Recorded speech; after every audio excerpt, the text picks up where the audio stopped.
Ez esaten dutzut. Gertu zaude? Bai, bale.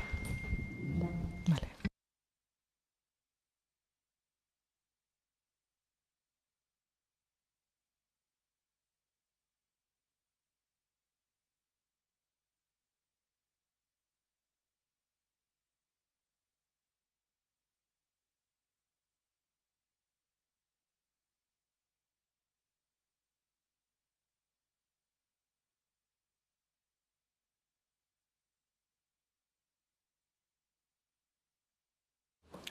Bueno, atzalde hon danoi, ongietorriak, hasiko gara gaurko osoko bilkurarekin. Lehengoko puntu bezala, adierazpen instituzionala, martxoaren 8 egunekoa. Bueno, adierazpen instituzionala danez, ez dakit hitza hartu behar dauen batek. Zeuk, aurrera, Eba Uin. Bueno, esatea danak dakizuen bezala eta osoko bilkura honetan hainbat aldiz adierazi dudan bezala, ez aizkit asko gustatzen adierazpen instituzionalak, azken urte hauetan hitzak besterik ez direlako izan, eta niri hitzak baino ekintza gehiago gustatzen zaizkit. Baina aukera bat ere izan daiteke, eta aukera bat da, alderdiak elkarrekin eseri eta minimo batzuk adosteko, ez? Eta hildo honetatik eskerrak ematea, SOE eta EAJ eta EH Bilduri testu hau adosteko gai izan garelako. Eta bestalde ere, emakume txokoko langile eta eragile desberdinei eskerrak ematea martxoaren 8 harira prestatu duten egitaraua. Eta maitzeko, dei egiten diogu Arrasatear guztiei, martxoaren 8an, Arrasateko mugimendu feministak deitu duen manifestazioan parte hartzeko. Zazpiretan izango da, eta Zeberaltube plazatik. Eta baita, Arrasateko udalak eta eragile feministekin batera koordinazioan antolatutako egitarauan parte hartzera eta hausnarketa feminista egitera. Zuei, Gladys Fernandez Urizar, eskerrik asko. Atzalde ondan hoi. Nik honen arira hitz batzuk esatea gustatuko litzaidak, bai? Guk EH Bildutik feminismoak eta eragile feministek egiten duten lana balioan jarri nahiko genuke. Eta zentzu honetan mugimendu feministak berdintasunezko gizartea lortzeko egindako eta egiten duen ekarpen eta lana aitortzea gustatuko litzaiguke. Dakigu moduan, 2023ko azaroan Euskal Herriko mugimendu feministak denok bizitzan erdigunean lelopean lehen greba feminista orokorra burutu zuen. Eta horri esken, jendarteko sektore ezberdinak zaintza eskubide kolektiboaren inguruan kokarazi zituen. Honela, erdigunean jarri zuen zaintza sistema publiko eta komunitario baten beharra. Honegatik, Euskal Herriko mugimendu feministak indarrak batzeko aldarria egiten du. Zaintzaren sektorean lan baldintzak hobetzeko borrokan ari direnekin eta zerbitzu publikoen kalitatea defendatzen duten kolektiboekin. Udaletik norabide horretan ari gara lanean eta horrekin bat egin eta elkar zainduz aurreragoaz lemapean aldarrikatuko du Arrasateko udalak ere martxoaren 8. Eskerrik asko. Besteren batek? Oso ondo aurrera. Bigarren puntua, 2024ko otsailaren 6ko bilkurari dagokionak da laburra irakurri eta onartzea. Bigarren puntua, kaleen eta antzekoen garbiketaren zerbitzuak kontratatzeko prozedura arautuko duten baldintza tekniko eta juridiko edo administratiboen agiriak onartzeko proposamena. Udaleko zerbitzu teknikoek kaleen eta antzekoen garbiketaren zerbitzuak kontratatzeko prozedura arautu duen administratikoen agiria aurkeztu ondoren ontzat ematea proposatu dute. Aurreko kontratuarekiko aldaketak nabarmenenak honako hauek dira. Asteburu eta jaiegunetarako zerbitzuaren berregituraketa. Alde zaharraren egun puntual batzuetako garbiketa ez mekanizatua eta pareten garbiketa zerbitzua aukerako zerbitzu bezala sartzea. Horiek horrela, auzoen, obrak, zerbitzuak eta mantentzea batzordeak honako proposatzen du. 1. Onartzea kaleen eta antzekoen garbiketaren zerbitzua kontratatzeko espedientea. Prozedura ireki bidez, eta kontratuan agintzeko den administrazio klausula berezin eta teknikoen agiria ere. Horien ezaugarri nagusiak dira, aurrekontua 2.285.260 euro urtean, 100%ko bezbarne. Egiteko epea 4 urte, beste urte batez luzatu daitekena, hau da gehienez 5 urte. 2. Esleipen prozedura irekitzea. Hitzartzerik? Zupe bai. Bale, Aritz, gero Ander, gero zu. Aritz Murua. Eskerrik asko eta arratsalde on denei. Desde el Grupo Municipal Socialista esperamos que estas modificaciones incorporadas al pliego de condiciones reguladas del procedimiento de contratación de los servicios de limpieza viaria y similares sirva para mejorar la ejecución de la limpieza de pintadas, retirada de carteles y pancartas que tantas protestas han generado en el último año. Desde este Grupo Municipal vamos a dar nuestro voto de confianza a estas modificaciones, pero estaremos vigilantes en su funcionamiento. Eskerrik asko, Aritz. Ander, Garai. Bai, eskerrik asko. Atzalde on danoi, maikideok, plenora gerturatu zareten herritarrak, atzalde on. Gaurko daukogun puntu hontan kalean garbiketan zerbitzuan kontratua, 2023ko azaroan etorri zan, luzapena, eta horretz egin gauen luzapen horren gainean, gaurria badator pizkat urrengoko 4 edo 5 urteetan galea garbitzeko kontratua arautuko dauen pleguak. 4 hilabetetan landu dau gobernuak plegu hauek, guk ez dugu hainbeste denbora eta proposamenak itzeko, ez dugu denbora gehiagirik euki dugu, baina ez dugu gehiagi euki, astebeteko denbora euki dugu, baina inditzugu proposamenak, uste dugu horretarako gazela hemen baitza. 2023ko azaroko plenuan, komentau zan, nik uste dut gorata bere ibilizala, bai garazik, bai kepak ez adostasunez, haber lortu deiken plegu honeko nartzia, adostasuna lortu aldan, guk uste dugu adostasuna lortzeko, denbora gehiago egon bazan, igual errezagoa izango zan, ez da posible izan, denbora gutxi hau egon da, guztu etorrek zaildu indauela bai adostasunera iristeko kontuak. Orduan, guk 7 proposamen inditzugu, kaleratu dugu baitza zeintzu diezen gure proposamenak, uste dugu 7 proposamen honekin plieguak hobetzen gauela, eta horregaitik inditzugu ez. Alde batetik, kartelak eta pintadak entzeko zerbitzuan, ja existitzen zan zerbitzu bat zan, aurreko kontratuan, eta hor eskatzen gauena zan,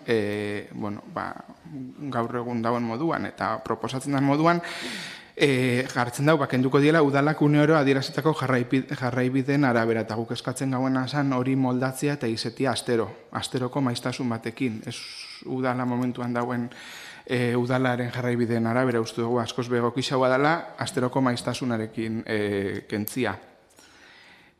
Gero, bigarren zerbitzu bat, oin txartzen dela kontratuan, hau etzauen lehenko kontratuan, oinguan bai, pintada eta grafitiak pinturakin kentzeko zerbitzuan, hemen berdina eskatzen dugu. Alde batetik eskatzen dugu, hau zerbitzu opzional moduan sartuta dau, derrigorrezko zerbitzua izatea, 33. ero 34. zerbitzua izatea, eta aparte, asteroko maiztasunarekin izatea garbiketak. Hori zengo zen, bigarren eskaera ulertzen dugu, honekin lortuko gauela bai, paretak eta kaliak garbi hau egotia. Eta modu objektibo baten gainera, ze astero garbituko zen, tokizkanpo da zen, bai kartel, grafiti, pintada guztiak. Gero, kontzientziazio kanpainetan, urtero gutxienez 2 eskatzen diez, guk eskatzen gauen 4 kontzientziazio kanpaina izetia urtero, ulertzen dugu garbitu bakarrik ez, baizik eta ez zikinduta bai lortzen dela, eta horretarako kontzientziazio kanpainak aproposak diezela. Gero, kulturola eta jameko guniak, momentu honetan daz, astean 3 aldiz garbitzeko gune bezala, eta guk eskatzen gauena zan sartzeko erdialdea egiten den bezala eguneko garbiketan, eta eskatzen dugu sartzeko bereziki, jame eta kulturola martxan egon da, askoz be erabilera handia hau daukon gunia da, jende gehiago egoten den gunia da, eta ulertzen dugu, zentrua bebai horregaitzik egunero garbitzen dela, daukon jendiagatik, inguan bebai, hau sartzeko proposamena indugu. Horretaz gain, badau proposamen berri bat gobernuak ekartzen dagoena, dela erdialdea astean 3 egunetan modu manualian irekitzia, guk eskatzen gauna da mantentzia modu mekanizatuan garbitzeko. Bueno, 7 proposamen izen diez, azkenengo proposamena izango zen zabor toki gehiago egotia, hau badakigu ez dela zuzenian kontratuan eskaera bat, baina bai dauko efekto zuzena kontratuan, ze kontratua bai, bueno, zaborrak eta jasotzeko eskatzen dau. 7 proposamen dugu, ez dugu bai eskori jaso baten bez, bai, bueno, landuko da, ikusiko da, beharra badau aurrera sartuko da, baina momentu honetan 7-etatik bat bez ez dau sartuta plegu horietan orduan. Bueno, guk uste dugu aukera galdu badala, adostutako plego batzuk izetia, 7 ez bazien be, gutxienez ikusten pare bat sartzen ziela eta bestiak aztertuko ziela, planteatuko gauen beste boska bat, baina ez da onartu bapez, guretako galdu itzen dau pliego hauek puntu hauetako bapez sartuta, uste dugu aukera galdu bada, urrengo 5 urtietan egongo dan garbiketa zerbitzua dalako. Esan duten moduan, denboraz be, prozesu guzti honetan, 4 hilabeteko prozesu honetan gutxienez, azkenengo plenotik ona 4 hilabete egon diez, gobernua lanketa honetan aldaketa hauek lantzen egon danean, oizian behin batzordera ekarri basauen, guk bebai gure aportazioak itxeko eta batera juteko, igual aukera horrek bebai zabalduko zauen adostasunera iristeko, ez da posible izen, eta guk aurka bozkatuko dugu, gure proposamen bat bez ez talako onartua izan. Eta orduan, ulertzen dugu, lanitzeko beste forma batzuk ulertzen ditugu, adostasunetara iristeko beste forma batzuk ulertzen ditugu, eta horregatik aurka bozkatuko dugu. Eskerrik asko. Zeuk itzartu biozu? Kepa Urteaga. Bueno, arratsalde on danoi, etortzearren. Hainbat gauza bota dira, nik eskertu egiten dute Alderdi Sozialistaren konfiantza asko boska hori. Eta, Anderrek hainbat gauza bota ditu, hainbat proposamen bota dituztela, eta nik zer ez dauen, baino gehiago, eurak proposatzen dutenari zer ez dauen, baino gehiago, nik ustot plegu hauen gauza honak goraipatu imar ditugula, gauza hon asko dauzkalako. Hobekuntzak aurreko plegotik datozen hobekuntzak direlako. Lehenengoko gauza lortuko duguna plego hauek gauzatzen dianean, nik uste dela herri garbiago bat. Garbiketa zehatzago batzuekin, desmekanizazioa aitatu dau Anderrek eta bai da gauza bate guk txertatu induguna, desmekanizazioa da makinak orokortasunean egiten duten garbiketa alde batera utzi 3 egunetan zehar, eta garbiketa zehatza egitea, eskuzko garbiketa zehatza egitea, astegunetako 3 egunetan zehar. Mantenduz mekanizatuta, suposatzen dianak konfliktiboenak izan daitezkeen egunak, ostiral goiza, domeka goiza eta astelen goiza, aste bukaera horietakoak, eta jendeak kalean egoten dan, masiboki kalean egoten dan egun horien osteko egunak, mekanizatuta, baina beste guztiak askoz be garbiketa zehatzago baten bilagoaz, hori da desmekanizazioa. Astebuketarako plantilla ere haunditzea proposatzen da plegu hauetan, gaur egun zapatuetan 7 pertsonak egiten dutelan eta domeketan 4 pertsonak egiten dutelan. 4 pertsonak lan eginda astebukaera batetan, nahiko zaila da. Herria garbi mantentzea egun zehatzoiek eta gero, orduan gu planteatzen duguna da, plantilla egonkor bat egotea zapatu, domeka eta jai egunetan gutxi gora bera, 8-9 pertsonen plantilla bat izango litzatekena. Makineria flota berritu egingo da ere bai, horrek bebai garbitasuna dakarrelako. Edonork ikusi dezake kalean, makinak pasatzen dianean edo gelditu itxen dianean, zenolako olio arrastoak uzten dituzten herritik, danak ikusten ditugu makina hoien barillak lurretik aldezarrian gehien, ze adokina dagoenez, apurtu egiten dira. Makina hoiek berriztu egingo dira, eta horrek bebai onurak ekarriko ditu garbitasunari, ekarriko dizkio garbitasunari. Maiztasun batzuk areagotu egiten dira, hainbat zonaldetan, zenbat alditan garbitzen den kale batzuk, areagotu egiten dira, ez? Maiztasunak handitu egiten dira. Eta beste batzuetan, adibidez, EAJak planteatzen zituen hoietan, plegu hauetan azterketa bat txertatuta dago. Orduen, azterketa horrek esango digu, benetan, musika etxean eta kulturolan, Anderrek esan duen bezala, zonalde horretan beharrezkoa dan, ala ez. Azterketa horrek plegu hauetan dagoen kontratatuta egongo dan, edo plegu hauetan islatzen diren, plegu honetan islatzen den, azterketa hori txertatuta dago bertan.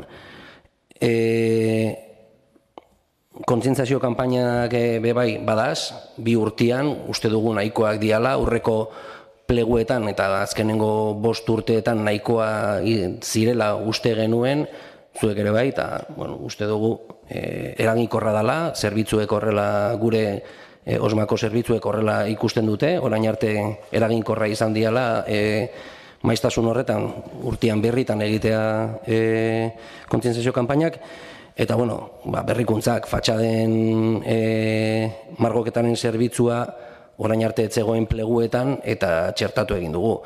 Dana ere aztertzeko aukerarekin, asteroko maiztasuna esartzea lehenengo minututik, agian gehiagizko eskaera bat dela uste dugu.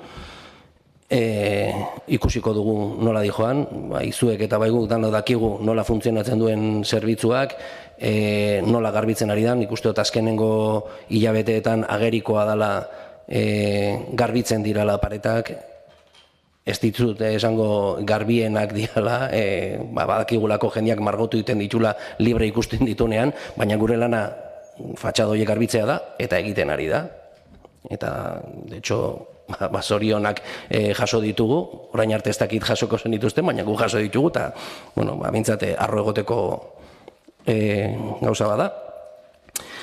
Eta gehien bat hori, hobekuntzak txertatzen ditu gala, eta lizitazioa aurrera joaten danean, eta kontratua esleitu itxen danean, uste dugu datorrena izango dela, lortuko duguna izango dela, gutxiago zikintzea eta hobeago garbitzea. Eta gehien lortuko duguna da, herritarrek eskatzen dutenari erantzun bat ematea. Horregatik proposatzen dugu plegu hauek onartzea, eskartzen dugu zuen baiezkoa, eta gustatuko litzaiguke aurrerantzean albaldin bada, epeak kontutan hartuta, EAJarekin ere adostea. Esan beharra dago bai, orain dela hilabete batzuk esaten zenutela ezinezkoa izango zala plegu hauek ona ekartzea, eta garaiz lantzea, eta martxoan ekarriko genituela esan ginen, eta ekarri ditugu. Azkenean gure hitza ere betetzen dugu, orduan honen isla bai, plegu hauek ona ekartzea dira. Eta gehien bat hori, berriro be aipatzea eta gora aipatzea, gutxiago zikintzea lortuko dela, herri garbiago bat eukiko dugula, eta herritarrek eskatzen dutenari erantzun bat diela plegu hauek. Eskerrik asko.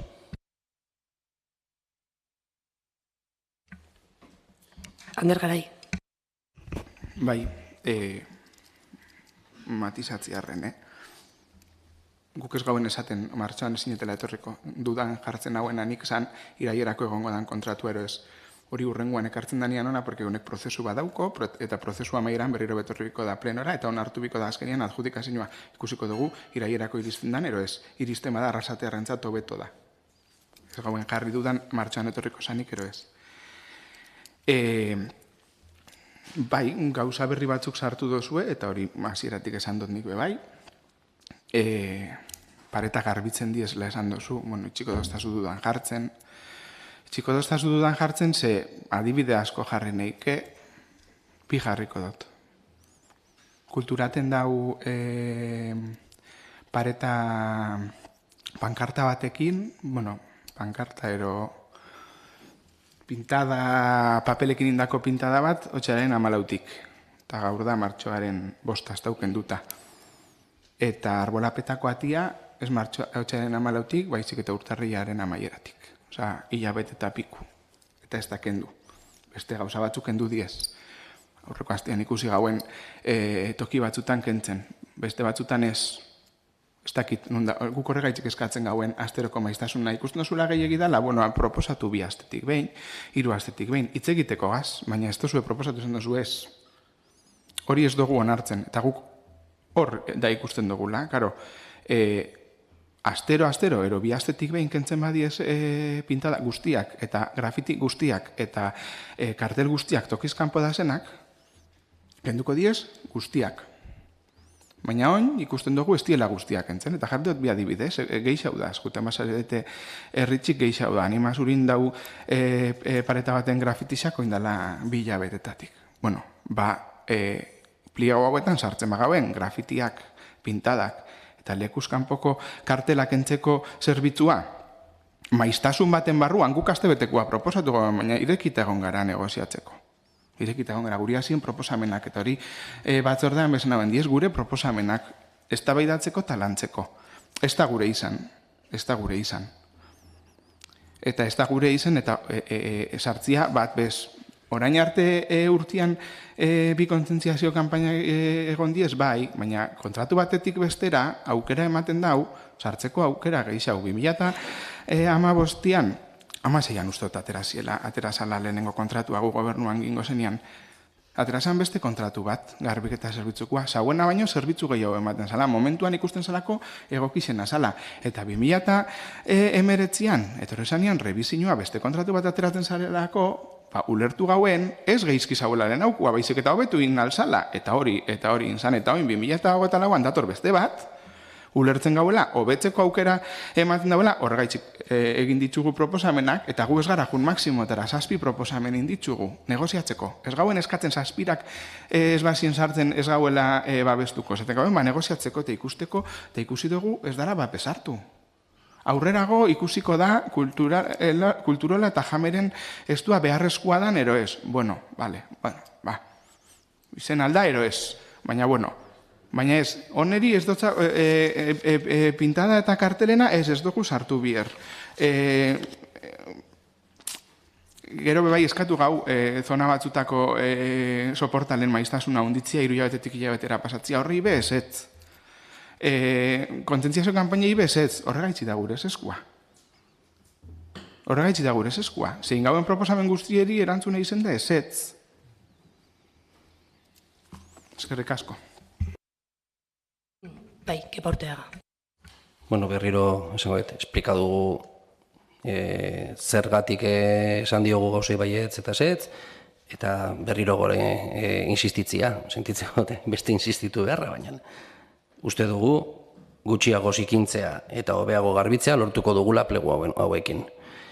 Eta herritarrek eskatzen dituzten pleguen arabera egin ditula. Eta gure zerbitzuek ere, osmako zerbitzuek, ikusten dutelako, gauzak hobetu daitezkela, eta ez txarto zeudelako lehen, baizik eta hobetu daitezkelako, eta horregatik daude plegu hauek mahai gainean. Eskerrik asko.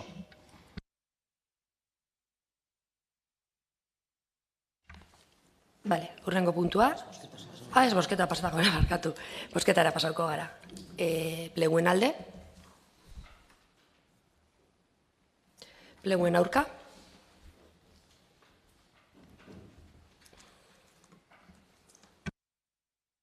Amai baiezko eta 7 ezezko. Bale, laugarren puntua. 2024ko lanpostuen zerrenda.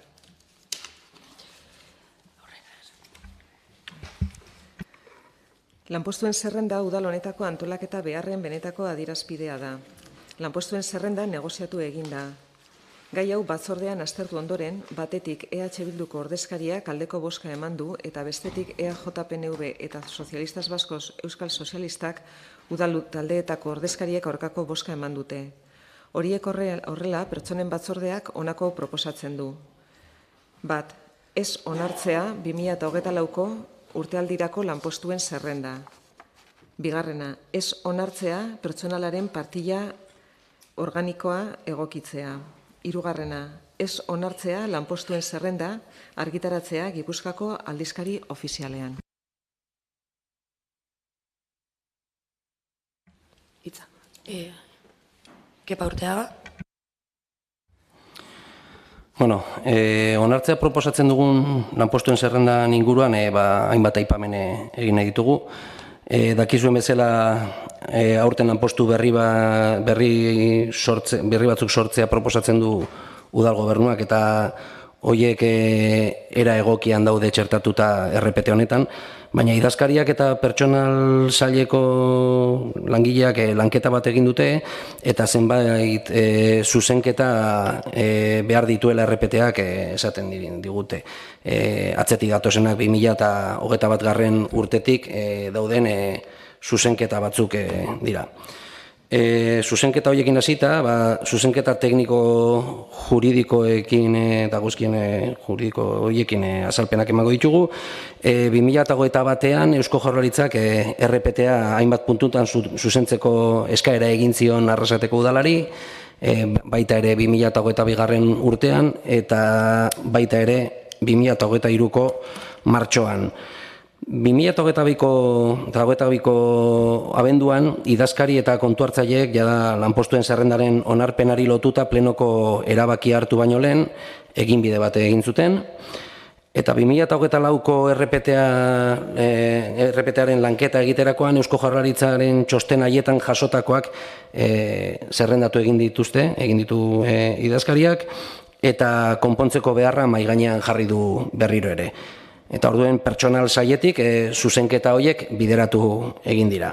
Beste puntu batzuk gelditu dira zuzentzeko, lanketa sakonago bat behar dutelako eta negoziaketa mailan ere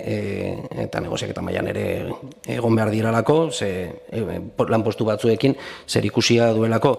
Baina epe motzean aldaketa horiek egiteko aurreikuspena eta konpromesua jaso eginda pertsonal saileko teknikariak egindako txostenean.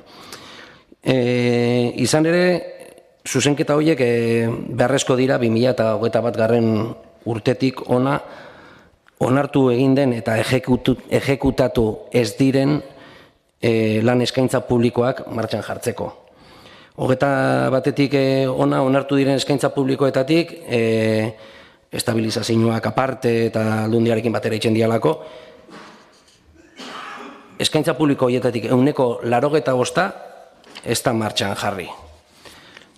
Eta zuzenketarako plangintzaren arira, proposamena da aurtengo uztailerako zuzenketa eta egokitzapen guztiak egitea, lan eskaintza publikoak aztertu eta egokitzea eta hauen ejekuziorako proposamen bat egitea.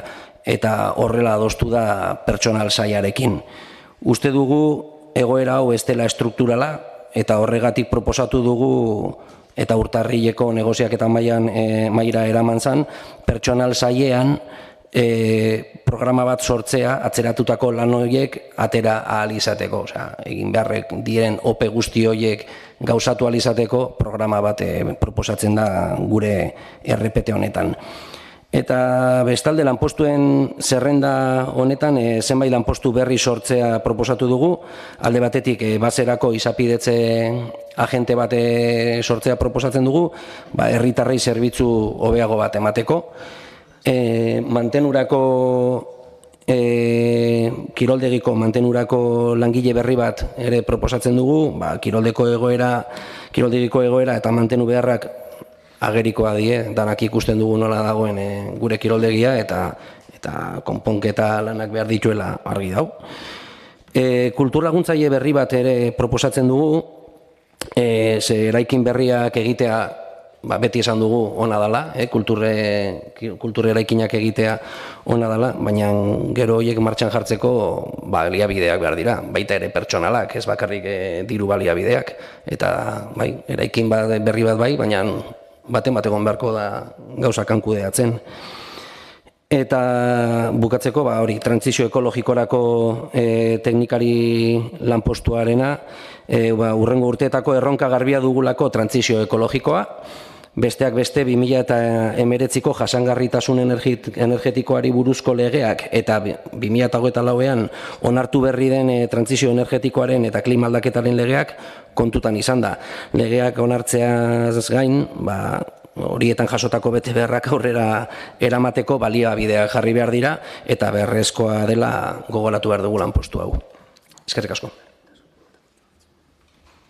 Bai, Ander Garai. Barkatu zehaztapen bat, berdintu zeneko teknikariaren astu intzait, eta berdintasun sailean teknikari bat ere sartuko da errepete honetan.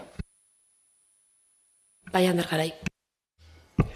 Atzaldeon berriro be. Nik sartu baino lehen hau en el contenido, takepakia aipatu da, nik eskatu nahi dutena da puntu hau eta hurrengokoa mai gainean geratzia. Eskatu nahi dut puntu hau eta hurrengoa mai gainean geratzia, ze, ikusita da zen txosten, idazkariaren txostena eta saileko txostenarena uste dugu ez da zela berme juridiko nahikoa gaur onartzeko.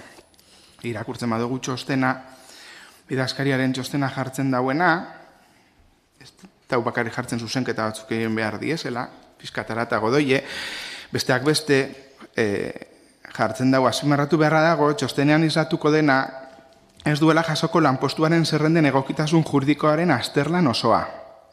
Lan hori ezin bai da egin emandako epe laburrean. Eta ondorioz, bariteke txostenean jasotzen ez diren aspektu juridiko zuzena ez izatea. Hori da, jartzen dauena txostenian.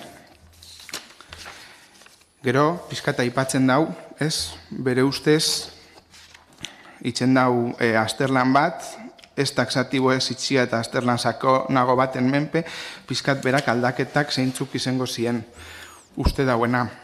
Esan duten moduan, gainera jartzen duten denbora gutxi euki dauela.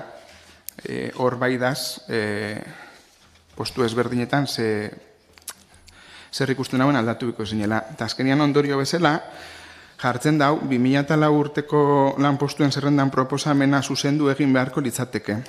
Zuzenketa sakona eskatzen du juridikoki onargarria izateko. Txosten honetan ez da aztertu besteak beste destino osagarrien mailanen egokitasuna. Ez da aztertu, orduan ez dakigu juridikoki ez dauko bermea. Ez dakigu izen alda egokia, ero ez dakigu, ez da aztertu. Ez dauelako denborarik izan. Eta lanpostuen zerrenda proposamenak barneratzen dituen akatsek nekez ahalbidetuko dute, hautaketa prozesu bat egiteko orduan, oinarriak eta hautagaien baldintzak legearekin bat finkatua izatea. Gauza bera gertatuko litzaketeke horniketa prozedura bat abian jartzeko orduan. Ez hori bakarrik. Berdintasun printzipioa eta konkurrentzia behar bezala bermatuta ez egoteagatik lanpostuak hornitzeko da hautatzeko prozesu batean parte hartu ezin duten pertsonek inpugnatu ditzakete oinarriak. Baita lanpostuen zerrenda bera ere. Zan nahi dau, lanpostuen zerrenda gaur onartzera ekartzen duzula eta guk eskatzen gauela bertan behera iztia inpugnatuak izan aldiezela. Hori da, idazkariaren txostena, nik danok daukogu irakurtzeko aukera, idazkaritzan zauen. Horren ostian, sailak bere txosten, beste txosten bat betetzen dago, efectivamente, Jaurlaritzak idatzi bat jaso zauela 2023an, lanpostuen zerrendaren inguruan, eta zenbait gauza zuzenduta eguneratzeko eskatuz, eta jartzen dago, titulazioak, jartzen dago, epe motzean lanketa hau itxia proposatzen dela, postu barratuak, hori bebai epe motzean lanketa itxia proposatzen da, baldintza espezifikoak, hori bebai epe motzian, hizkuntza eskakizunak, hori bebai epe motzian, eta bukaeran jartzen dago labur biltuz, hainbat lanketa egin behar dira, Arrasateko Udaleko lanpostuen zerrendan. Zeintzuek azterketa sakonaz gain, horietako batzuek negoziaketak harriko dute. Beraz, une honetan gauzatu ezin izan arren, aurre ikuspena da 2024ko ekainerako lanketa horiek eginde izatea. Horiek egiteke dauden laun eskaintza publikoak baldintzatzen bai dituzte zeharo. Egokitzapen, aldaketa eta moldaketa guzti horiek 2024ko uztailean osoko bilkura onartzeko prestatu beharrekoak dira. Ulertzen dugu 2024an ekarriko dugula, ekarri nahi dozuela zuzenketa guztiekin. Orduan, guk eskatzen duguna da gaur mai gainean itxi, azterketa sakon batin eskatzen dauela, bai idazkariak, bai sailak berak, gainera hemen jarritzen dago, ez nabil ni asmatzen hitzauek. Balditeke txostenean jasotzen diren aspektu juridikoak zuzenak ez izatea. Inpugnatu eko dauela lanpostuen zerrenda. Orduan, berme juridikoa ez daukon gai bat, da, gure ustez. Orduan, bai eskatu nahiko gauen, mesedez, puntu hau eta hurrengoa mai gainean iztia, esaten dozue, azterketa sakona merezi du dauela, itzen da, azterketa sakona, gainera jarri dozue sailetik jarri da behintzat fetxa bat, ustailean ekarriko dala ona lanketa sakon horrekin, ustailean ekarri bier bada, ekartzen da, lanketa sakon hori, eta holan idazkariak eukiko dau denbora nahikoa baitxa, txostena, txostena ondo aztertutako gai bat izateko. Ze momentu enten jartzen dagoena da, ez dautzela denborarik eman, efectivamente gainera jartzen dago fetxak, 29 preste egon bizan eta jasotzen dau 26an, orduan, efectivamente, denborarik ez dutza eman normala da, 2 egunetan horrelako gai bat ondo aztertzeko juridikoki, eta ikusten dugunez, ez dagoela berme juridiko nahikoa, eskatzen dugu maiburuari maia mesedez, mai gainean geritzia. Eskerrik asko. Hasi Etxeberria. Igual aklaratzea harren pixkat, ez? Ematen dau aurtengo errepetia dagoela gaizki. Baina gaizki da 23koa, 22koa eta 21koa. Eta hemen gaizkia saltzen dien gauza guzti horreik, 21, 22, 23an berdina zen. Orduan gaur egun onartuta daukagun errepetia ulertzen dut zuen aldeko botuakin, arazo berdinak dauzka. 2021an iritsi zen Jaurlaritzako lehenengo txostena, 22an beste bat, eta 23an beste bat. Eta ez da aztertu, ez da aldaketarik planteatu, 2022ko abenduan, aipatu daukepak egin bide bat inabien idazkari eta kontu hartzaileak batera idatzita. Eta esaten zana zen, gauz asko, ze punto desente jartzen zituen mai gainean, 10, 11, 13, 14 puntuak aipatzen ditu, ze espedienteak ez daz idazkaritzan egin behar danerako deialdia. Orduan, azpimarratzen duzu denpora falta, bai denpora falta bat egon da, orduan egon zan berdina, eta orduan onartu zen gaurko akats berdinak eukileizken errepetia. Eukileizken esaten dut ez da ala. Idazkarian txostenean irakurtzen baduzu jartzen dau zirriborro bat iriste jakola, eta zirriborro hori aztertzen da eta zerrendatzen ditu txostenean jasotzen dituen gauza guztiak diela gehienak Jaurlaritzan txostenean jasotako puntuak, ez? Ondoren txosten badau personalekoa eta idazkarian txostenean da zen puntu asko gehienak konponduta daz. Orduan, dakarguna ez da 2023an onartu zozuen errepetia. Gauz asko konponduta daz. Eta bai, planteatzen dana da onartzia zuzenketa horreikin, ze bestela ondio eta txarrau dauen errepete bat eukiko dugu indarrean, ez dauzka zuzenketa jasota, momentu honetan onartuta daukagunak, eta planteatzen dana da, 2021etik ejekutau ez dien OPE horreik eginara izateko, efectivamente, lanketa hori beharrezkoa da, hori ikusten dugu, eta deialdiak enbeharko dienak, enbeharko dia errepetea zuzenduta. Ez dugu deialdirik egingo konpoketa horreik jaso gabe. Planteatzen dana da, momentu honetan, hobetu aldan guztia, hobetu da, modu azkar baten hobetu leikelako, edo indako azterketa baten baitan hobetu leikelako, lanketa gehiago eskatzen da bienak, jarri dugu epe bat, bai errepetean zuzenketak bideratzeko, eta baitza ejekutau bari da zen ope horrek modu seguru baten ejekutatu alizateko. Zuek onartu zitu zuen ope horrek gaizki egon errepete batekin berdin. Hori da planteamentua, horregatik zuzenketa gehienak egin dadaz, 21, 22 eta 23an jasotako txostena die. Eta hor arte. Guk proposamenaren, zera, ez onartzea da planteamentua, orduan ez onartzearen aurka bozkatuko dugu. Zeo zer? Ander Garai. Bai. Ikusita ez duzuela erretirau berriro berrepikatzen dute. Hori ondion ez dakitzu. Garazik argi esan dau horren aurka bozkatu biozuela. Ulertzen dut, ez dela erretirauko, berriro bezango dute, erretiratzia da guk eskatzen gauena, ez dau berme juridikoa guk ona gatozenian, eta zelan ez garen izan bihar juristak, eta ez garen izan bihar ekonomistak, hautatuak ez dauki ez gaitxik izen, horretarako da, hemengo langileak, plenuetara doiezen gaiak, egon bidiez gai zerrendabi altzen den momentuan idazkaritzan, eta bermea daukien eroez, legez itzen dan eroez jakitzeko horretarako daz, bai idazkaria, bai kontu hartzaia eta sailetako teknikariak. Gujun gara eta idazkariaren txostena dau bakarra, ez da txosten gehiago, esaten dauiena da, berriro errepikatuko dute, bariteke txostenean jasotzen ez diren aspektutan juridikoki zuzena ez izatea. Hori jartzen dau txostenean, orduan guk, klaro, uste gauna da, ezala boskatu biko. Ezala boskatu biko, ez dauko berme juridikoa, hor dau txosten bat idazkarian esaten ez daukola berme juridikoa. Bereziki ez dalako aztertu besta destino osagarrien mailaren egokitasuna. Jartzen dau baitza, bukaeran berdintasun printzipio eta konkurrentzia behar bezala bermatu eta ez egoteagi lanpostuak hornitzeko eta hautatzeko prozesu batean partu ezin duten pertsonek inpugnatu ditzaketa oinarriak. Baita lanpostuen zerrenda bera ere, inpugnatu alda. Esan dozu, lehenaukoa begizki zazelan, irakitzetela bere prozesu eukizauien eta prozesua amaitu zanean esan inongo alegaziorik egon, behin betiko irekizien. Gaur 2024ko martxoaren 5 ona ekartzen dozuen proposamenian da txosten bat, teknikariarena, idazkariarena esaten ez daukola berme juridikoa. Horregaitz eskatu dugu bertan bere izteko.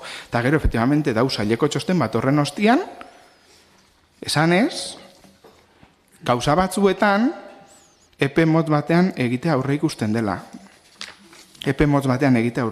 Orduan, esan nahi dau, gauza batzuk, zuzenketa batzuk, jaurlaritzak bialdutakoak, ez da zela sartuta. Ja esan dozu, zube bai garazi. Batzuk, baina guztiak ez, orduan ekartzen gauena ona, guk ulertzen dugu, eta gehiago, 6 hilabetetan konprometitzen bada, bueno, 6, mendik ja eustaiera 6 baina gutxeu geratzen diez, konprometitzen bada gobernua lanketa hori txera, gaur, hau, bertan bera geratzen da, eta etortzen danean, ustailean gaia, bat horriko daia, beharme juridiko guztiekin. Orduan, ja ezin dut baloratu zuen proposamena. Ezin dut baloratu. Zezke ja guretako berme juridikoa ez daukon gauza bat baloratzia, ez dauko zentzurik. Eta ados gaz sortutako postu batzukin. Guztiekin ez, baina bai sortutako postu batzukin. Guk uste dugu, lanketa hori inbidala, eta aprobetxatuta lanketa hori inbidala, proposatzen duguna da, lanketa sakonau bat itxia, aurreko lege alditik bazatorren errepetaren aldaketarako azterketa bat, hor bazazen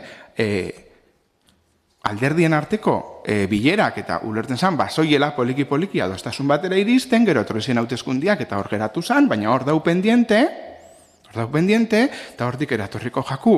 Baitxa, ze behar daukon udalonek, aprobetxatzia, ez bakarrik ja teknikoki jaurlaritzak esaten dauen aldaketak zeintzuk diezen, baizik eta udalonek ze behar dauzkon. Behar, osuak, ze postu behar dauen, gaur proposatzen die 6, igual behar gehiago daz, igual postu batzuk aldatu inbidiez, beste berri batzuk sortu, beste batzuk amortizatu, ez dakigu, horbe lanketa bat eskatzen dugu guazen aprobetxatzen eta itzen. Lanketa hori bai. Eta hori guztia datorrenean, karri alda ona, ustailean, proposamen bat, 6 aldaketa hauekin, 6 legiak aurten, 6 reposizioetan 6 bakarrik permitiruten dagoelako, baina horrego badauz beste erramintza batzuk, lanpostuak aldatu aldiez, moldatu, bat amortizatuta berri bat sortu, gehiago sortu halko diez horrekin. Eta, klaro, guzti hori bebai, azterketa ekonomikoa baten barruan sartuta. Gaur azkenean, udalaun finantzieroki ondo dauen udala da, eta ekonomikoki ondo dauen udala da, baina presupuestua be, ez da infinitua da, eta hemen aldaketak datozenean be, horrek suposatzen dau, presupuestuari, esfortzu bat itxia, ez, gaur azkenean, izi 6 postuen esortzia, 250.000 eurotik gorako kostu bat dauko, eta lehen hau onartu dozuen garbiketa plieguak 700.000 euro estrako bat, oza, 1.000.000 eurokoa, hor uste dut, azterketa bat mereziru dauela. Hori bai, orduan, alde batetik, gaur berme juridikoa ez daukon, gai bat mai gainean eskatzen dugu iztia eta aprobetxatzia lanketa bat itzeko teknikoki behar diezen aldaketa guztiak sartzeko eta politikoki etorkizunean behar dauen struktura definitzeko gu dispuesto gaz. Egon ginen aurreko legealdian bebai eta gainera ustot poliki bazoiezela pausu batzuk ematen. Uste dugu aukera badala, gaur, desde luego, eske ezin da onartu. Eske berme juridiko gabe ezin da onartu, orduan. Ez dakit, guk esaten dut, luzatzen dugu gaur mai gainean itxi, ekarri ustailan, eta ustailan ekartzen danean ja ekarri, azterketa osuarekin, sakonarekin, guztiarekin, bai teknikoa, bai politikoa. Eskerrik asko. Bai, Keporteaga. Bueno, pixkatxo bat aklaratzearren eta inbeste salapartaren gainean, azkenean gauzak pixkatxo bat marko batetan sartu behar dira. Bueno, esaten duzu ez dauela nahiko berme juridikorik, gauzak onartzeko, diru kontua, irakurri behar dutzut, 2008ko abenduaren 15ko esoiko plenuan RPTA ekarri zinuten pleno honetara, eta idazkariak eta kontu hartzaileak esaten dute ezinezkoa suertatzen zaiela 2 egun baino gutxiagoko epean espediente horiek aztertzea eta legezkotasunari buruzko aldez aurretiko txosten bat ematea. Zuen errepeteari,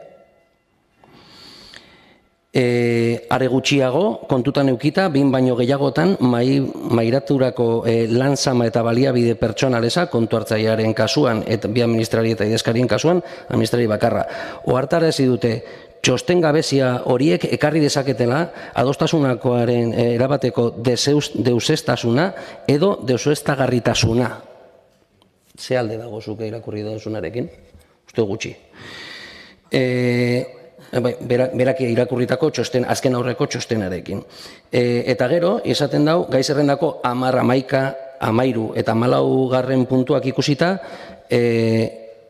aipatu beharra dagoela, 2022ko aurrekontuan ez dagoela krediturik puntu horiek suposatuko lituzketen gastuei aurre egiteko, eta abar. Hori, esan zen, txostenean 2012ko abenduan. Eta horren ondoren, EAJaren aldeko bozkekin urte horretako RPTA onartu egin zen, batzar honetan. Eta gero, esaten duzu, txosten horrei begira ezin duzula gauza gaizki daudela, baina azkenengo txostenean, pertsonal saileko txostenean, adierazten da lanpostuen 80% zuzenduta dagoela Eusko Jaurlaritzak jartzen dituen irizpideen gainean. Orduan, guk uste dugu modu egokian egin daitekela. Eskerrik asko. Bat, Ander? Hitzartu behar duzu? Esan, Ander Garai. Bai, ni ez nazartu kontu hartzailearen txostenian, efectivamente hor jartzen zauena, oinguan bebai jartzen dauelako. Txostenak esaten dau fiskalizazioa aldekoa dala, baina kreditu aldaketa bat egin beharko dala, aurrekoan bebai, jartzen dau. Baina ni ez nabil asmatzen, ematen dauzuk esaten duzu moduan, ni ez nabil asmatzen hemen aspektu juridiko zuzenak ez izatea, ni ez nabil asmatzen, ez diez nire hitzak, ez da nire txostena, ze ni ez naz jurista. Baina bai dau udaletxe hontan, idazkari nagusi bat, gainera, aurreti asko txostena itxeko derrigortasun bat daukola puntuen, da gainera jarritzen dago, gai zerrendako puntuetako bat da, 2008ko lanpostuen zerrenda onartzeko proposamena. Puntu horrek, idazkaritzako nahitaezko aurreti asko txostena eskatzen duen gaien artean dago. Eta nahitaezko txostena, idazkaritzako nahitaezko txostena da hau. Ez da hau txosten gehiago, bakarra da hau. Existitzen da txosten bakarra. Eta txosten bakarrian esaten dauena da, bariteke txostenean jasotzen ez diren aspektu juridikoak zuzenak ez izatea. Duan, hori jartzen dau txosten hontan. Guk horregaitzik eskatzen dugu atzeratzia. Horregaitzik eskatzen dugu atzeratzia. Aukera badauelako atzeratzeko. Ez dut ulertzen nun dauen arazua. Atzeratu. Gainera gero, efectivamente, zuen saileko txostenian jartzen dau. Uztailean etorriko dela aldaketa guztiekin. Bakarri guztia, pak guztia uztailean. Ze bestela gaur onartzen gabizena, izango da bermeri gabekoa. Eta guk ezin dugu hori onartu. Eta efectivamente, bermeri gabe bada eta horrela bada, gaur, hau, aurrera eruten bada, guk reklamau ingo dugu, errekurritu ingo dugu. Ze ulertzen dugu ez dauela bermerik, eta txostenian jartzen dauela. Orduan, ikusiko dugu errekurso horren ostian zer dauen, ustot ez dala heldu bier errekurtso horretaraino. Uste dugu egokizaua izango zala gaur maigainan itxi, eta uztailean ekarri, baina ja berme juridiko guztiarekin. Zeberero erbikatzen dute, ez da dauela txosten bat idazkariarena eta gero dauela beste bat. Dau txosten bat idazkariarena. El preceptibo y el obligatorio dau bat. Eta txosten horretan jartzen dau, ez dauela berme juridikorik. Horregaitzik berriro beluzatzen dut eskaera mai gainean izteko puntua. Eskerrik asko. Garazi Etxebarria. Bai, bueno, igual kontzeptu juridikoak ez die, baina irakorri dutzuk, epak 2022ko abenduan ez dau txostenik. Eta esaten da, txosten ezak nulidadia karri leikel. Eta nulidadiak ez da preskribatzen, ez da rekursoak aurkeztu, ez aurkeztu. Eta daukazu txosten bat, esaten dutzuna, ez dala denporarik egon, txostena bere itxeko, eta erabakia nulo izan leikela. Eta zu, 2022ko abenduan, erabaki zozun aurrera joatia. Orduan, bueno, pixkata aklaratzearen, mai gainean jartzearen, zeuk ezula ohartarazpen bat, esan ez, aprobatzera zen joia zena nulo izan leikela. Beste barik. Listo? Katu da ezta da. Bueno, ikusita gaukigula ere ez, edo eskatzen duen alderdi EAJak mai gainean iztea gaia, ez dugu mai gainean utziko, ustot argi geratu dela eskatzen ari zarela zuk ez duzun egin azkenengo 3 urteetan. Ez dakitan azuk zerbait esateko daukatzunik. Uste dut egiteko moduak ezberdinak biela, zuk esan duzu, poliki-poliki, atzeratu, guk lan egiteko modua oso argia daukagu. Guk jakinarazpen bat daukagu txostenian, zuek euki izan duzuen bezala, nahi badozue oztopatu edo rekurtsoa jarri albadie zuen eskuetan dau, eta legitimoa izango da. Guk esan gauen martxora ekarriko geuela, eta hala izan da. Eta uztailean ekarriko dugu berriro plenora, eta uztailean boskatuko da berriz ere. Guria lana egitea da, eta esaten duguna egin itzen dugu. Eta hori da, etorri garena egitera. Argi dau oso demagogikoa dala, guri eskatzea, zuek ez duzuena egin. Horregatik ez da bertan bera, edo ez da mai gainean geldituko. Boskatzera pasatuko gara. Ez onartzearen alde, bai. Hori da, pertsonal batzordeak eskatzen dau ez onartzea. Orduan, bosketa izango da ez onartzearen kontra, ez onartzearen alde edo abstentzioa. Hau da, RPTA onartu, bai edo ez. RPTA onartzearen alde?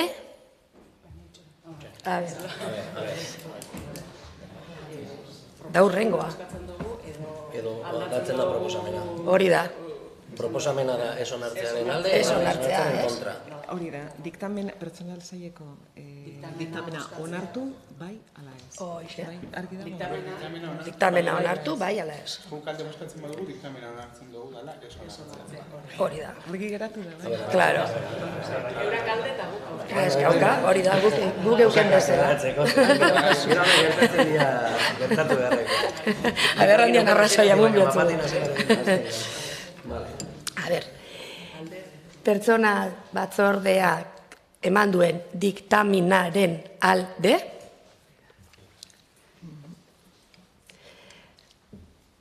pertsonal batzordeak eman duen diktaminaren aurka,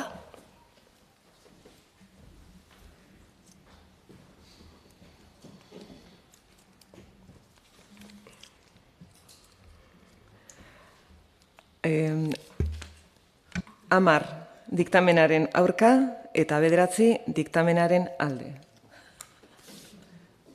ondo da, 5. puntua, 2024ko plantilla organikoa aldatzea.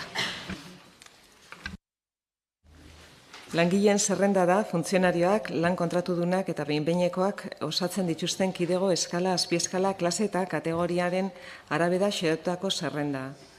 Plantilla aurrekontua onartu eta gero aldatu ahal izango da, indarrean dagoen urtean. Hauei erantzuteko, zerbitzu berriak ezartzea, hurrengo urtealdirako geroratzea onartzen ez duten zerbitzuak handitzea, kentzea, hobetzea edo antolatzea. Gai hau, batzordean aztertu ondoren, batetik EH Bilduko ordezkariak aldeko bozka eman du, eta bestetik EAJ, PNV eta Sozialistas Baskos Euskal Sozialistak udal taldeetako ordezkariek aurkako bozka eman dute. Horiek horrela, pertsonen batzordeak honako hau proposatzen du. Lehena, ez onartzea 2024ko plantilla organikoa aldatzea. Bigarrena, ez onartzea Gipuzkoako aldizkari ofizialean argitaratzea.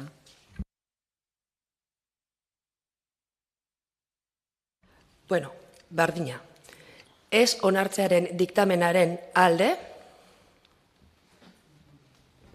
ez onartzearen diktamenaren kontra,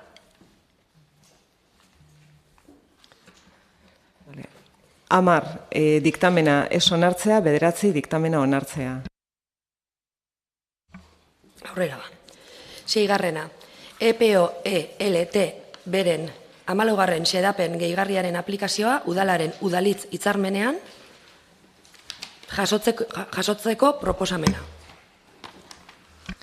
2024ko urtarrilaren 30ean egindako negoziazio mailaren bileran adostu zen enplegu publikoaren oinarrizko estatutuaren testu bateginaren 14. xedapen gehigarriak bide ematen duen oporretarako gehienez ere 4 egun gehigarriak arrasteko udalean aplikatzea eta ondorioz udalitz hitzarmeneko oporren artikulua egokitzea. Oporren iraupenari dagokionez. Horiek horrela pertsonen batzordeak honako proposatzen du. A. Udal honetako langile publikoen lan baldintzak erregulatzen dituen udalitz akordioaren 28. artikulari 3. atala gehitzea. B. Argitaratzea akordio Gipuzkoako aldizkari ofizialean eta behar duen publizitatea ematea. Hitzartzerik proposamen bozkatzera pasatuko gara hau batez. Hau batez. Oso ondo. 7. puntua, alkatearen ebazpenen berri ematea danez aurrera, eta 8. sartuko gara mozioetan. Mozioa, jenderik gabeko etxebizitzen kanonari buruzkoa. Kaleratzeak Stop Desauzioz plataformak aurkeztutakoa. Udalerriek etxebizitza hutsei ondasun higiezinen gaineko zergan errekarguak aplikatzeko aukera 4/2012 foru arauan gaitu zen. Jenderik gabeko etxebizitzak mobilizatzeko tresna eraginkorra izan zitekena diru bilketarako soilik erabili zen. Arauaren hitzaurrean bertan ondo argudiatzen zen bezala. Azken urteotan etengabe bizi izan dugun krisi ekonomikoaren ondorioz egoera zaila sortu da toki erakundeen finantzetan eta horrek zaildu egin du erakunde horiek ematen dituzten zerbitzu publikoak normaltasunez garatzea. Egoera hori arintzeko foru arau honetan neurri jakin batzuk proposatzen dira. Udal finantzetan oreka lortzeko baliabide ekonomiko gehiago lortzeko. Errekarguari buruzko arauaren idazketak ia eduki guztia udel bakoitzaren esku uzten zuen, eta esen oinarritzen jenderik gabeko etxebizitzaren kontzeptuan, baizik eta subjektu pasiboaren ohiko bizilekua esen etxebizitzaren kontzeptuan.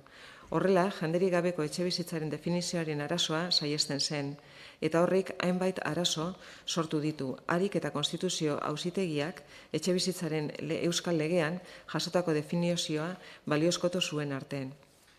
Baina udalek araua aplikatzerakoan eta salbuespenak esartzerakoan zuten askatasun horren ondorioz, udalek oso modu desberdinetan erabili zuten.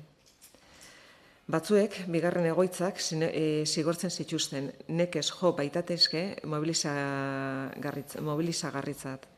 2015an Euskadiko etxebizitzaren legeak jenderik gabeko etxebizitzaren kontzeptua eta etxebizitzaren funtzio soziala definitu zituen, eta era berean tresnak arautu zituen, oraingoan bai, jenderik gabeko etxebizitzak mobilizatzeko eta etxebizitza horiek zigortzeko.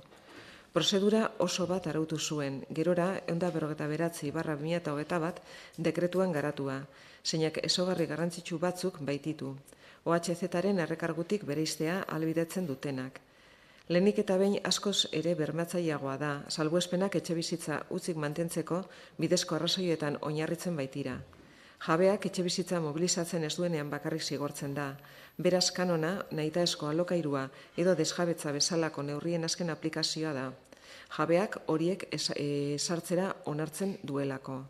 Izan ere, prozedura osoan zehar, bigarren etxebizitzak barne hartzen dituzten salbuespen gaituekin, eta jabeari penalizazioak saiesteko dituen aukerak azaltzeko, entzunaldi izapidearekin azkenean aplikatzen badira, jabeak onartzen dituelako da.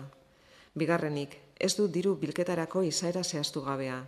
Errekargua bezala. Izan ere, kanonaren bidez bildutakoak argi eta garbi adierazten du zertarako erabiliko den, 57 artikuluan. Diru sarrerek udalaren lurzoru ondarea suskituko dutela esanez. Konstituzio Auzitegiak bi tresnak batera erabiltzeko aukera ematen du, eta kanonaren kasuan, udalak ezartzen ez badu, Eusko Jaurlaritzak modu subsidiarioan egin dezake. Etxebiden, gaur egun alokairu soziala eskatzen duten 57.000 familia unitate baino gehiago daude registratuta, eta etxebizitzaren euskal behatokiak berriki argitaratutako azterlan baten arabera, izena eman duten 10 unitatetik ia 8 etxebizitza libre batean bizi dira, baina etxebizitza sozial bat eskatzen dute diru sarrera prekarioak direlako, 1.332 euroko batezbesteko diru sarrerak. Eta diru sarrera horien 40% alokairuak ordaintzeko erabiltzen dute batezbeste Euskadin, gastu finkoak eta hornidurak kontuan hartu gabe. Era berean, unitate horietako asko alokairuko logeletan edo etxebizitza partekatuetan bizi dira, eta oraindik ere diru sarrera prekarioagoak dituzte. Hileko 1.000 eurotik gorakoak, gela bakoitzeko 340 euroko batezbesteko ordaintzeko. Nabarmentzekoa da halaber, eskatzaile horiek Euskadiko alokairu libreko etxebizitzen ia erdia okupatzen dutela. Beraz, etxebideko milaka unitate eskatzaile ezin dire independizatu, eta gainerakoak oso egoera prekarioan bizi dira alokairu librean, ia bizitegi bazterketan logela edo bizitoki partekatuetan bizi direnen kasuan. Duela gutxi, hiriburuetan eta Euskadiko udalerri handi askotan, zona tenkatuak izendatzeko egin genuen kanpainan agerian utzi genuen alokairuko etxebizitzen eskaintza hiriburuetan biltzen zela, eta Euskadiko ia udalerri handi guztietan eskaintza utzala edo utzala zela premia zuten milaka familia horiei estaldura emateko. Euskal Soziometroaren arabera, etxebizitza eta Euskadiko herritarren kezka handinetariko bat, eta alokairu sozialeko etxebizitzen sustapenak gutxienekoak izaten jarraitzen duenez edo urte asko behar dituztenez amaitzeko, alokairuko etxebizitza eta presio espekulatiboen eskazia horrek, mozio horiek aurkezteko premioa larrira garamatza. Euskal Autonomia Erkidegoko hiriburuek eta udalerri handiek eskura dituzten bitarteko guztiak jar ditzaten pizgarrien bidez, zerga onurak, OHZ-aren obariak edo birgaitzeko laguntzak, zein zergen bidez, jenderik gabeko etxebizitzen kanona barne, jenderik gabeko etxebizitzak justifikaziorik gabe mobilizatzeko. Gaur egon, Euskal Autonomia Erkidegoko 100 udalerrik baino gehiagok aplikatzen dituzte OHZ-aren errekarguak, eta gutxik aplikatzen dute 2012ko foru arauak baimendutako gehienezko zenbatekoa. Baina bakar batek ere ez du aplikatzen oraindik kanona, zeina araututa dagoen bezala tresna mobilizatzaileagoa eta bidezkoagoa baita. Naiz eta esperientziak handitu, egin lezakeen bidezko diren salbuespenen kopurua, OHZ-aren errekargua baino. Beraz, Mozioa. Arrasateko udalaren osoko bilkurak udal gobernuari eskatzen dio, ahalik eta lasterren abian jarditzala eta nolalai ere datozen 6 hilabetetan Euskadiko etxebizitzaren legean eta ekainaren 8ko 199/2021 dekretuan jasotako janderik gabeko etxebizitzarentzako kanona ezartzeko beharrezkoak diren izapideak. Eusko Jaurlaritzak udalei tentziodun eremu izendatzeko bideleetako protokoloa betetzea eta alokairu libreko merkatua eta are gehiago alokairu soziala Eusko Jaurlaritzarekin lankidetzan bultzatzeko beharrezkoak dira neurri guztiak, pizgarrikoak zein penalizaziokoak. Bai, Txartiak. Aritz, burua. Atxaldeon berriz.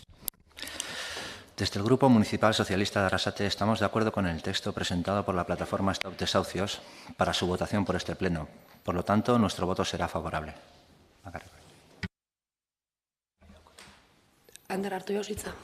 Ander Garai. Arratsaldeon berriz.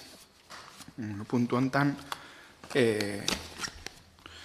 Stop Desahucioseko ordezkariarekin egon gara eta azaldu dutzagu gure bozkaren nondik norakoa eta zer gaitixak. Etxe bizitzaren gaineko arazo bat jartzen da mozio honek, uste dut dano konpartitzen gauela alokairuko etxe bizitzan arazo bat dauela, eta helburua izan beharko litzakela merkatura ateratzia ahalik eta etxe bizitza gehien. Prezio, ez desde luego gaur egunekoekin. Horretarako da, tresna desberdinak eta erabiltzeko aukera ezberdinak, ez? Errekargoa, aipatzen da zioen azalpenian, errekargoa, aipatzen da baitza kanona, eskatzen dauela. Babes ofizialeko etxe bizitzak eraikitzia eta merkaturatzia beste aukeretako bat da. Bueno, aukera ezberdin asko da, ez? Baina hemen zentratzen da kanona aplikatzia eta 6 hilabetetan gainera, gehienez.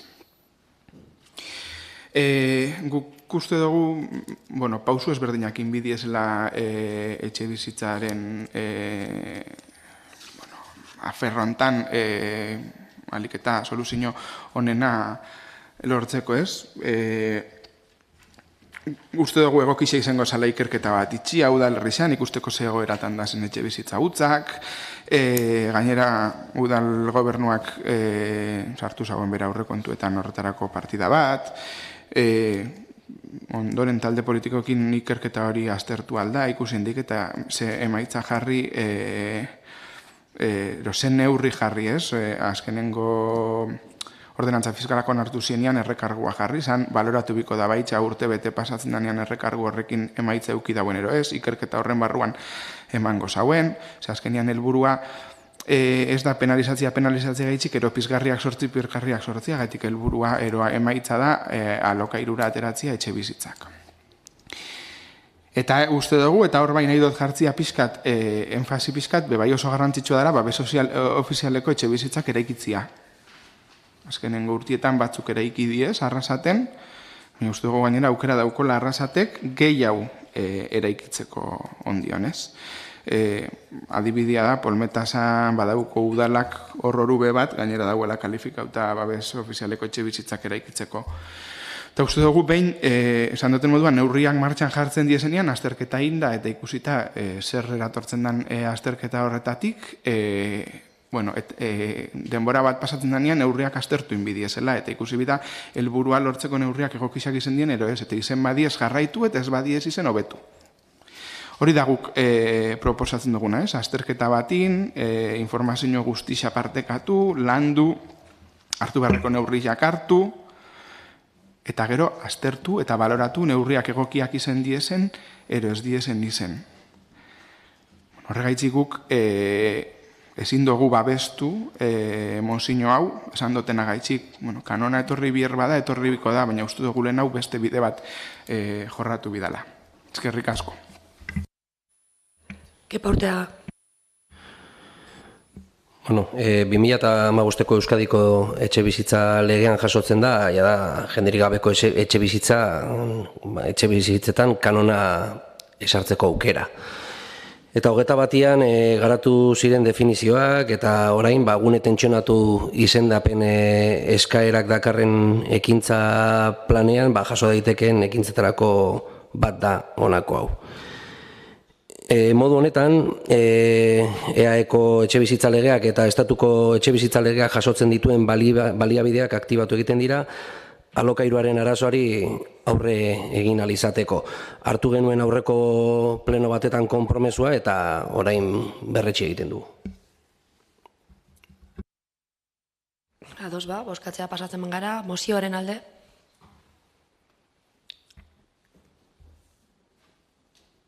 Mozioaren aurka. Abstentzioak.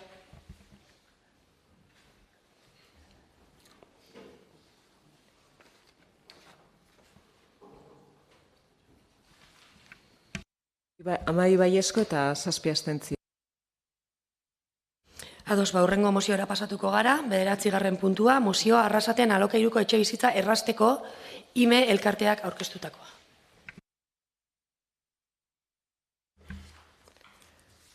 Arrasateko herritarrak gara, gure udalerrian bizi direnak eta bizitzen jarraitu gura dutenek. Hemen ditugu familia, lagunak, sare soziala, lana, azken batean gure bizitza. Edozelan ere, arazo handia dago etxe bizitzaren inguruan, eta horrek zaildu egiten du bizimedu duina izatea. Arrasaten ez dago behar beste alokairuko etxe bizitzarik, publikoa naiz pribatua, eta horrek zaildu egiten du gazteen eta familia askoren emantzipazioa. Alokairuko etxe bizitzen eskaintzaren gabeziari gehitu behar dizkiogu alokairuen presioak. Izan ere, kopuru hori da etxe bizitza eskuratzeko premia duten pertsonen eta familien diru-sarreren zati handia. Badakigu jakin erakunde guztiak eskatuta daudela kontu honekin, eta denak saiatzen ari direla arazo horri irtenbideak ematen. Etxe bizitza lege berri bat dugu, baina alokairu merkatuaren eskaintza handitu beharrean zoritzarrez uzkurtu egin du. Espero dugu gure udalerria eremu tentsionatu katalogatzea, eta horrek laguntzea presioak erregulatzen. Espero dugu ere neurri horrek izan dezakeen benetako ibilbidea eraginkorra izatea. Ikusita zer gertatu den etxebizitzaren legearekin eta alokairu merkatuarekin. Jakin badakigu ere Eusko Jaurlaritza arduratzen dela alokairuko etxebizitza publikoa eraikitzeaz, eta etxebide eta alokabide bezalako programak kudeatzen dituela. Edozein modutan be, alokairuko etxebizitza baten bila dabiltzan pertsona askorentzat, zaila da harremanetan jartzea etxebizitza sailekoekin eta pertsona egokiarekin. Arazoa konpontzen laguntzeko, izan ere, Eusko Jaurlaritza erakunde handia da eta sail ugari ditu. Udala da herriarengandik hurbilen dagoen erakundea eta sumatzen dugu hurbiltasun eta enpatia handiago baten hutsunea, tokiko esparrutik ere arazoa konpontzen laguntzeko. Horregatik proposamen hauek egin nahi ditugu, beti positiboki, gure udalak ere etxebizitzaren arazoari irtenbidea eman diezaion. Entzun dugu, etxebizitzaren diagnostiko bat egin behar dela. Dena den eta alde batera utzi gabe egin nahi den diagnostiko hori, uste dugu premiazko neurri batzuk hartu daitezkeela oraintxe bertan, gehiago itxaron barik. Gaur egun gure udalerrian alokairuko etxebizitza bat aurkitu ezin duten pertsona eta familia horiei guztiei laguntzeko. Proposametzen dugu premiaz sortzea udal bulego bat, hurbilekoa etxebizitza alokairuen kudeaketan zentratua. Batetik, alokairuko etxebizitza bat behar duten familiek askotan zailtasunak izaten dituzte higiezinen agentziekin jarduteko, bai euskuntzarengatik, bai ezagutza eta konfiantza faltagatik. Era berean ematen du zaila eta konplikatua dela Eusko Jaurlaritzaren programa batzuk direla eta zailekin komunikatzea. Hori dela eta udal leihatila bakarra behar dugu. Alde batetik lagunduko diguna kudeatzen eta higiezinen agentzia pribatuekin aritzen. Eta bestetik, bitartekari jardungo duena beste erakunde batzuekin, hala nola Eusko Jaurlaritzarekin.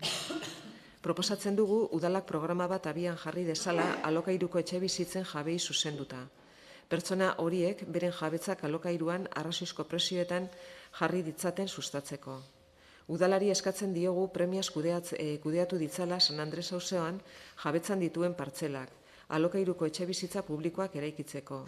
Jakin dakigu Polmetasako etxeak eraiki diren eremuan udalaren jabetzako partzela bi geratzen direla etxebizitza publikoa eraikitzeko. Udalari eskatzen diogu behar diren gestioak egin ditzala. Alokairuko etxebizitza publiko horiek berandu baino lehen egia bihurtu daitzezen. Gure burua eskaintzen dugu udalerriko etxebizitza hutsei buruz egin behar den diagnostikoan parte hartzeko. Eta kontuan hartu daitzezen ere arazo honi aurre egiteko orduan gizarte eragilerik eta gizarte talderik kalte berenak. Gure lankidetza eskaintzen dugu eta eskua luzatzen dugu arazo honi heltzeko. Gure herriko pertsona askori eragiten diota. Hitzartziak. Joana. Maiola, atzaldeon guztioi. Udal talde sozialistaren ustez, mozio honen bidez, udalari aurkezten zaizkion eskaerak, aldarrikapenak eta proposamenak Eusko Jaurlaritzaren eskumenak dira. Eta haiek dira alokairuko etxebizitzaren arazoari aurre egiteko langileak, datuak eta bestelako legezko baliabideak dituztenak. Beraz, alokairuko etxebizitzen arazoari aurre egiteko baliabide propiorek ez izateagatik eta beste administrazio bati dagozkion eskumenak ez inbaditzeko, gure botoa ez da aldekoa izango. Mila esker.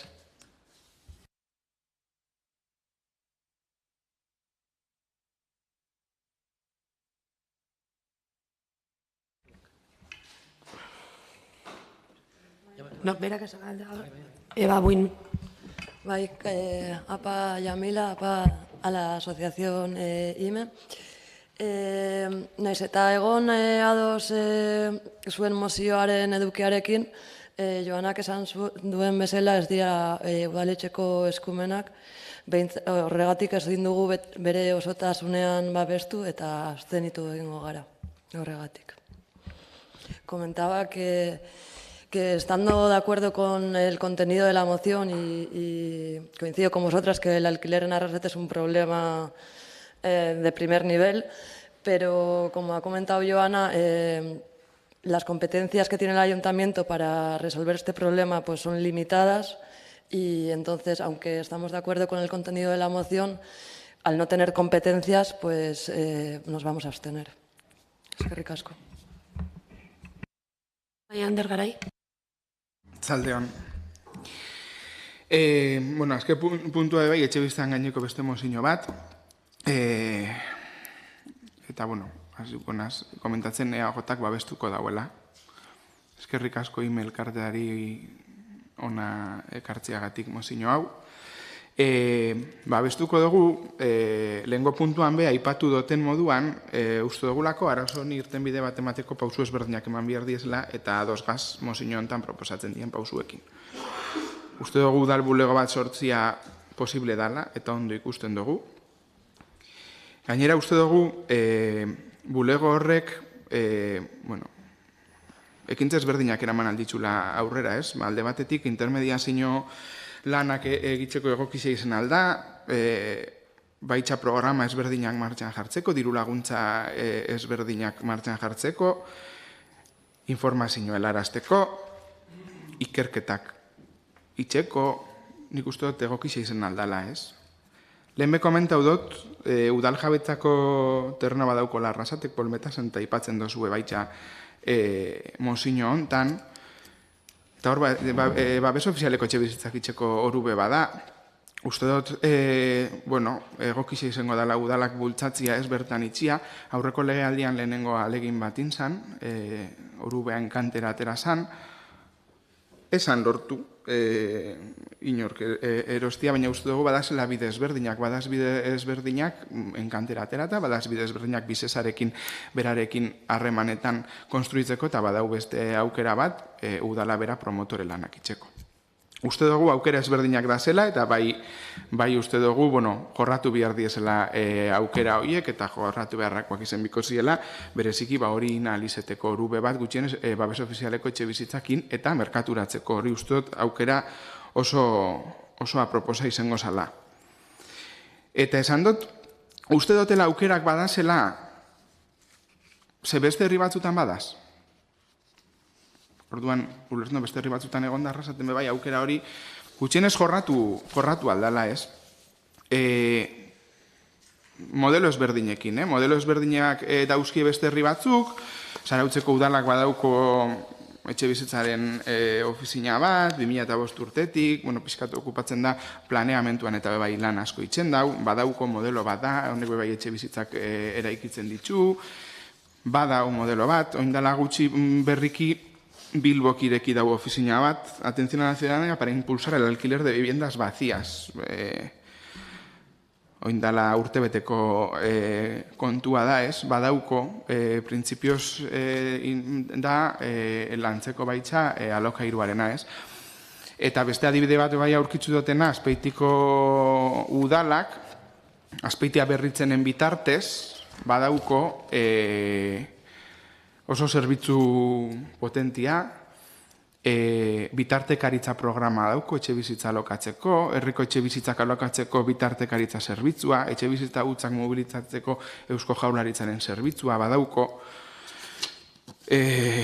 internetetan bilatzen badauzu web horrizan oso ondo agertzen da, etxe bizitzako alokairua eskuratzeko bitartekaritza programa.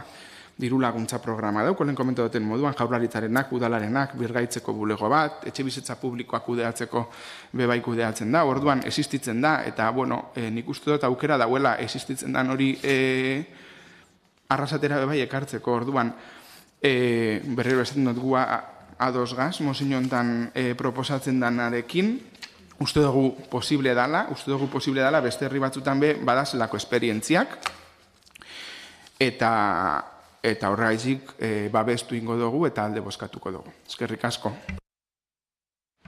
Bai, Kepa Urteaga. Arratsaldeon, eta eskerrik asko etortzearren eta aurkeztearren zuen mozioa. Gune tentsionatu izendapena eskatzeko lanketa egiten ari daudala, eta horretarako jada eginda batzar bat Eusko Jaurlaritzako etxebizitza sailarekin. Interesa adirazi duten udal guztiak geundenan hartara dituta, bilera hartara dituta. Bertan adirazi zitzaigun, azterketa egin ondoren, 3 urtetarako ekintza plana osatu bar genuela, eta horretarako tresnak eta dokumentuak helaraziko zizkigutela.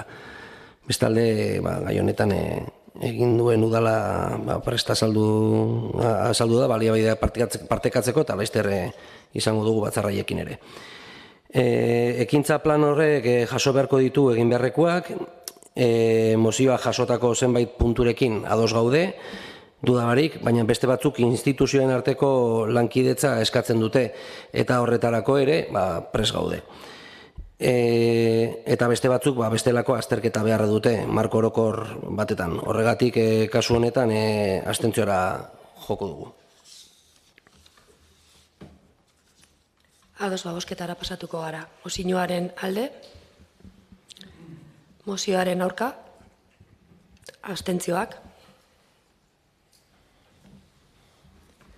10 abstentzio, 7 baiezko eta 2 ezezko.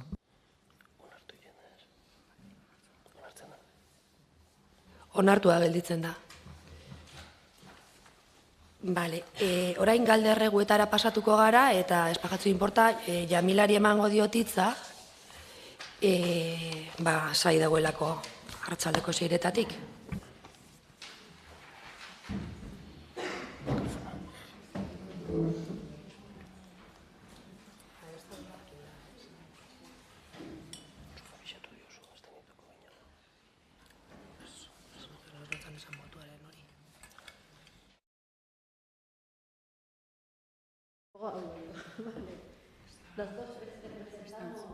Las dos representamos INME. Arratsaldeon, en nombre de INME y todos los que se nos han acercado a quejarse sobre el problema de la vivienda, hemos presentado esta moción para que sea aprobada en el Pleno de Arrasate. Hay un problema en torno a la vivienda que dificulta el poder llevar a cabo una vida plena de manera digna. Creemos que es importante impulsar desde el Ayuntamiento, que es la administración pública más cercana a los ciudadanos y ciudadanas, diferentes acciones para poder dar una solución al problema de la vivienda. Es por ello lo que hacemos 3 peticiones y una propuesta. La primera, pedimos la creación de una oficina de proximidad municipal. Esta oficina existe en otros municipios y creemos que habría que crearla en Arrasate. La oficina ayudaría a intermediar en la gestión de alquileres de viviendas, también en informar y mediar entre inquilinos y propietarios. Pedimos que el Ayuntamiento ponga en marcha un programa dirigido a las y a los propietarios de las viviendas en alquiler para incentivar y sacar viviendas al mercado de alquiler. El tercer punto, pedimos que el Ayuntamiento gestione los terrenos municipales que hay en la antigua Polmetesa para construir en ellas viviendas de protección oficial de alquiler. Por último, tenemos la mano al Ayuntamiento para participar en el diagnóstico que se realice de vivienda vacía en Arrasate. Porque sí, lo que queremos nosotros recalcar que el problema del alquiler, o el problema es más allá de que haya hacer un diagnóstico que haber estuve hablando contigo, Maider, ayer, es más allá que, ¿no? Más allá que haya unas viviendas y ver a ver si negociamos con un propietario, ¿no? Para que da el paso a una persona, bueno, inmigrante, sobre todo los inmigrantes tienen ese problema, ¿no? Entonces, cuando más oferta hay, ¿no? A las viviendas, baja el alquiler, seguro. Y además, el tema también que hay, lo que queremos también, la intermediación, no solamente con los propietarios o con las inmobiliarias y también con las entidades públicas, porque tenemos un problema muy serio con la conexión esta, porque IME no puede. Y os digo también que tenemos unas quejas registradas, no es solamente que vengan y dicen oralmente, no, unas quejas registradas de no poder tener el alquiler, de no saber cómo relacionarse con las entidades. Yo creo que al crear esta oficina, pues rebaja un poco o que haya una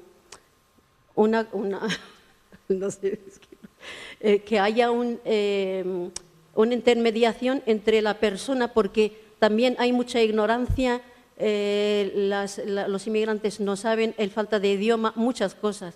Entonces, creo que nos falta mucho. Hemos visto que ha tenido mucho éxito estas oficinas que se han creado en otros sitios. Pedimos esto y a ver. Vale, pues es que ricasco, muchas gracias por la moción. Efectivamente, nosotros nos hemos abstenido porque algunos de los puntos sí que contrastan con la competencia de Eusko Jaurlaritza y, bueno, sí que es verdad que muchos puntos los vamos a tratar. De hecho, estamos ya trabajando en esto. El diagnóstico que se está realizando de las casas vacías viene a darnos una información de si podemos o no calibrar o cuantificar cuántas casas hay vacías y cuántas se pueden poner en manos de personas que necesiten alquiler. Eso es lo primero que vamos a hacer y de ahí iremos haciendo un poco lo que se pide en esta moción. Pero bueno, sin caer en contradicciones ni en demagogias, porque todo lo que se pide tampoco lo podemos hacer desde el Ayuntamiento. Entonces, gracias otra vez y seguiremos trabajando. Y gracias por haber traído esta problemática al Pleno Municipal.